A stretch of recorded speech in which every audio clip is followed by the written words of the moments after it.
Pensar la universidad.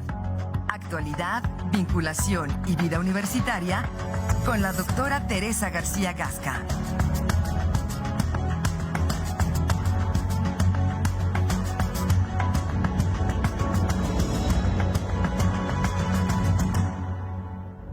Ocho de la mañana ya con 40 minutos. Es momento de platicar con la titular de la Rectoría, la doctora Teresa García Gasca, a quien siempre le agradecemos su tiempo y su apertura para con este espacio. Doctora, ¿cómo está? Muy buenos días. Excelente inicio de semana. Gracias Marco, Alfredo. Muy buen inicio de semana. Un saludo a toda la comunidad universitaria que nos escucha, a toda la audiencia y con muchos temas importantes para este inicio de semana justamente. Así es. Y contábamos justamente el viernes y hoy, más temprano, doctora, sobre este anuncio que da la Organización Mundial de la Salud, donde da por terminada la alerta sanitaria, me parece que es correcto. La emergencia sanitaria. La emergencia sanitaria. Sí. Y bueno, a partir de ello se genera una reflexión hacia atrás de lo que fue el manejo de la pandemia. Sí. Y por supuesto que seguramente hacia adelante también habrá muchas reflexiones en torno a ello, doctora. Sí, y acciones, ¿no? Acciones distintas. Es una oportunidad. El hecho de que se haya declarado finalmente el fin de la emergencia sanitaria da pauta a una mirada distinta de la enfermedad y acciones, desde luego, distintas por parte de todos los países que nos toca, en realidad, a todos los países participar en ello. Entonces, les traigo un poquito de reflexión al respecto, justamente lo que ustedes comentaban hace ratito. Se da fin a la emergencia sanitaria, no a la pandemia. La pandemia continuará. No debemos tener miedo de ese concepto, porque finalmente pandemia se refiere a la presencia de una enfermedad en más de 2 continentes, como la influenza. Entonces, en ese sentido, pues hemos vivido con una pandemia de influenza durante muchos años. Así estaremos viviendo esta pandemia de COVID-19. La diferencia es que ya como se declara el fin de la emergencia sanitaria, cambian disposiciones a nivel de salud pública, pero también cambiará, como yo decía, la mirada que tenemos de la enfermedad y con ello también los desarrollos científico-tecnológicos. Aquí traigo en esta primera imagen, pues una foto, una gráfica de algunas de las pandemias importantes en el mundo. No son desde luego todas, pero nada más para darnos una idea de lo que vivimos. La viruela, que inició en el siglo XVI, que tuvo una duración de 400 años, se estima, y que costó la vida de al menos 350 millones de personas en esos 400 años, en una época, desde luego, en donde no había más que padecer la enfermedad y no morirse de ella, ¿no? Entonces, este es un ejemplo importantísimo de una gran pandemia que azotó a la humanidad. Las pestes, que también se llevaron millones de personas, la peste bubónica hasta 200 millones de personas y que duró alrededor de 2000 años, se calcula. Cólera, que es una enfermedad que se padece hoy en día en nuestros días y que durante su etapa más crítica costó la vida de 50 millones de personas. Sigue siendo una pandemia, sin embargo ya la mirada es distinta porque es una enfermedad que se puede controlar. La gripe española, que a inicios del siglo XX también duró 2 años y costó la vida de 50 millones de personas, ahí lo tenemos. Y el SIDA, VIH-SIDA, que es una pandemia vigente actualmente y que ha costado la vida entre 32, 35 millones de personas, cada vez menos, porque desde luego que los avances médicos son muy importantes. Posteriormente, ya en este siglo XX, SARS y MERS, que son también enfermedades causadas por coronavirus, que no han provocado ni 1 millón de muertes. Han sido realmente muy, muy bajas. Se calcula que unas 2000 muertes en realidad en sus momentos más álgidos. Y sigue COVID-19. COVID-19 es una pandemia muy particular porque con toda la tecnología, con la ciencia que hoy tenemos, COVID-19 nos ganó la partida durante 3 años y costó la vida de 6.9 millones de personas. En cifras oficiales se calcula que hayan sido 20 millones de personas, porque las cifras en muertes, digamos, con respecto a los años prepandemia, fueron de más de 15 millones de personas, de muertes adicionales. Entonces son muertes que están relacionadas directamente con la enfermedad o indirectamente también con la enfermedad. Y bueno, pues entonces aquí simplemente definir qué es lo que sucedió. acaba la emergencia sanitaria, ahora se ve a la pandemia desde otra óptica y la diferencia entre pandemia y otros conceptos es que, por ejemplo, decíamos la pandemia es una enfermedad que se presenta en al menos 2 continentes, como la influenza, a diferencia de una epidemia, que es el aumento inesperado de casos de una enfermedad determinada en una región, por ejemplo, sarampión. Surge una epidemia de sarampión, ¿no? Y se controla finalmente. Una endemia es la presencia de una enfermedad que regularmente se presenta en esa zona, que está bien establecida en un territorio específico y que hay cierto número de casos cada año, como la varicela en nuestro país. Y, por ejemplo, un brote es aquella enfermedad en donde hay un aumento de casos repentino en una zona muy específica, como el dengue en nuestro país, que es de zonas tropicales, por ejemplo. Entonces, no vamos a dejar de hablar de la pandemia. No son tiempos post-pandemia, porque eso tardará muchísimos años, simplemente que termina la emergencia sanitaria.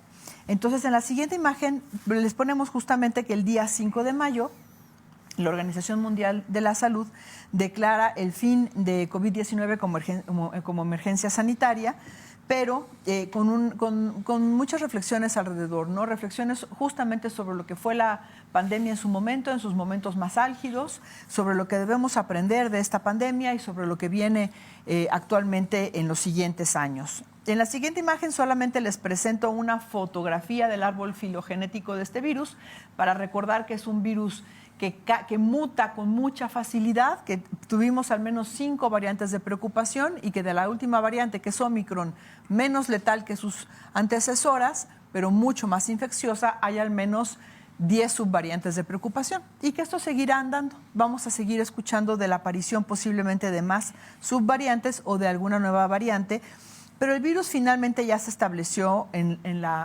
digamos, con la especie humana.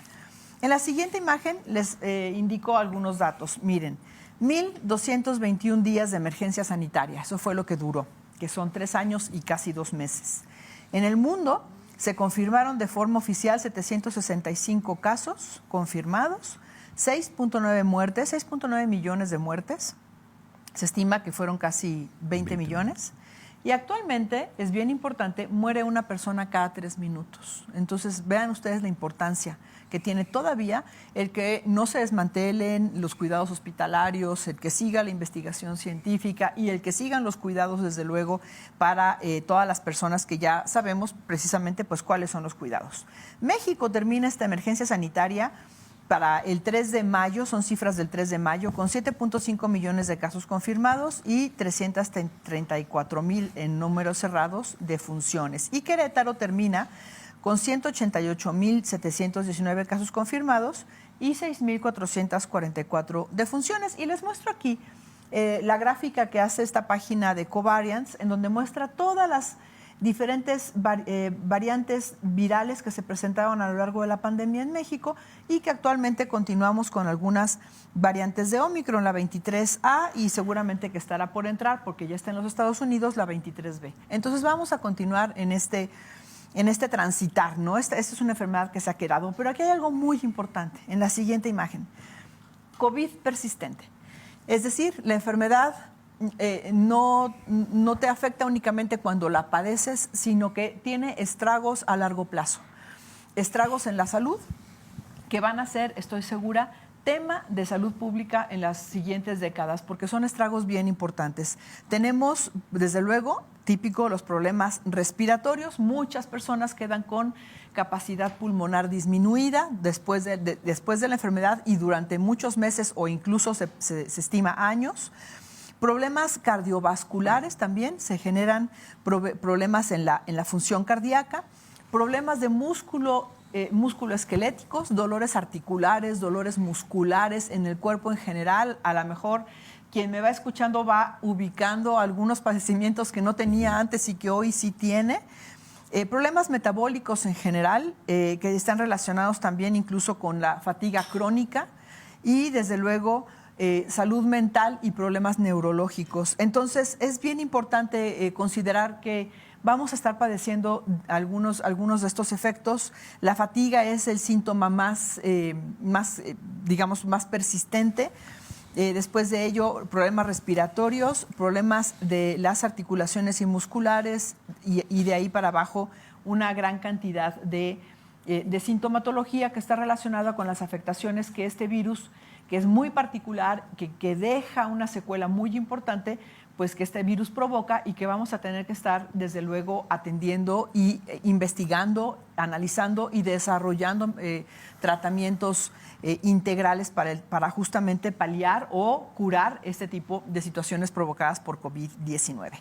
Y yo aquí quiero reconocer, digamos, a manera de un cierre a nivel de la emergencia sanitaria, el papel de la Universidad Autónoma de Querétaro, de todas y todos los compañeros, colegas universitarios que participaron de corazón y de tiempo completo 24/7 durante todo este proceso. En la siguiente imagen, algunas imágenes, campañas universitarias como la de Un gato salvaje no deja a otro atrás para ayuda a universitarias y universitarios, estudiantes.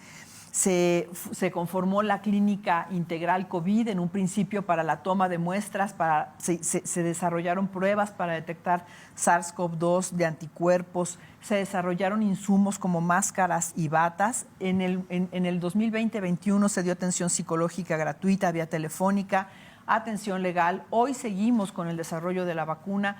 Vamos a entregar los prototipos, es a lo que llegamos. Desde luego, trabajamos en la implementación de estrategias para la convivencia dentro de la universidad, en la vacunación masiva para la población en Querétaro, la conformación del Comité Universitario de Seguridad Sanitaria, que semana a semana hasta el mes de febrero sesionó para poder entregar resultados como los que comento en la siguiente imagen, que son los lineamientos universitarios para esta temporada de emergencia sanitaria, que estamos hoy con lineamientos vigentes, pero evidentemente estamos hoy ya, este semáforo que les muestro es el semáforo de esta semana, en donde Querétaro está prácticamente en semáforo verde, aunque 3 municipios permanecen en amarillo, que son Corregidora, Querétaro y San Juan, pero ya a nivel de la población, Querétaro está en semáforo verde y esto pues ya lo conocemos. Ustedes saben que ya hemos estado ya nada más presentando nuestro semáforo mensual y así lo seguiremos haciendo porque hay que monitorear justamente el desarrollo de esta enfermedad que sabemos presenta históricamente 2 picos, uno en verano y uno en invierno. Entonces vamos a estar pendientes de todas formas, aun cuando la emergencia sanitaria se haya terminado, la pandemia sigue y los cuidados también tienen que seguir. Muy interesantes los datos con los que podemos cerrar estas reflexiones y seguramente habrá reflexiones en lo futuro, doctor. Sí, seguramente habrá reflexiones. Hablaremos en su momento de las vacunas mexicanas. Se anunció que la vacuna Patria sigue adelante, está en proceso de revisión. Lamentablemente no hay mucha información con respecto a qué tipo de vacuna es, qué efectos provoca, etcétera, porque eso es muy importante, pero también otras vacunas, nuestra propia vacuna que estaremos entregando reporte el próximo mes, reporte semestral, y a finales de este año el cierre también del proyecto en términos de que pues el recurso se termina, pero pues que el proyecto continuará, seguiremos tocando puertas para que este proyecto siga adelante. Pues muy bien, doctora. Muchas gracias. Gracias. Nos vemos la próxima semana. Sí, encantada. Muchas gracias. Y regresamos con más.